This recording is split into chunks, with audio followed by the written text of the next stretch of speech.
Bruce is starting us off by creating this out-of-this-world rocket. Okay, we're building our rocket ship. I put a bunch of parts and pieces together. And just so you see what it looks like before you start putting it together, we have this wonderful water jug. And what we're going to do is we're going to put some lights in here so it gives it movement and lighting in there. And then what I'm thinking of doing is we're going to take this and put that on top like that. Then I'm thinking is when we're going to take a can and then we're going to put the can on top.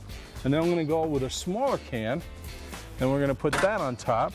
And then I have a juice drink box here somewheres, and that's going to be a top of a rocket. And when we get this all duct taped up and painted, this is going to be one cool rocket.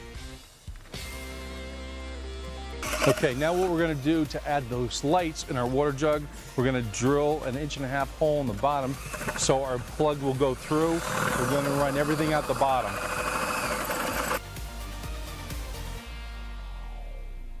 Okay, so what I'm doing is I have my hot glue gun here right here, and we're going to use duct tape, but I just want to use the glue so it sets up fast enough for me just to see where I have everything. Then I'll use the duct tape and that'll make it really secure.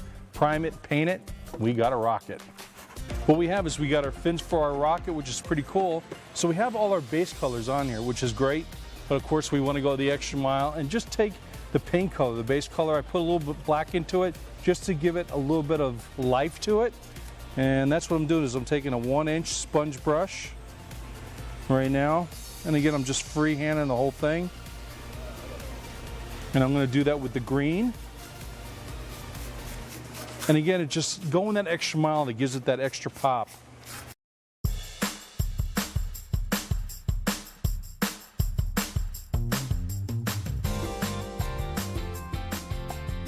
Well, what I'm doing right now, we just have this great rocket ship, remember?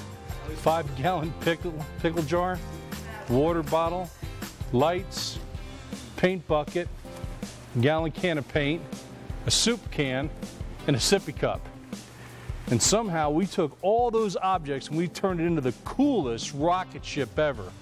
And we're not even done yet. So now what I'm doing is I'm taking the base green, put a little bit of the teal into it, and I'm just adding a little bit of features just to give it a little bit more pop and a little bit more life.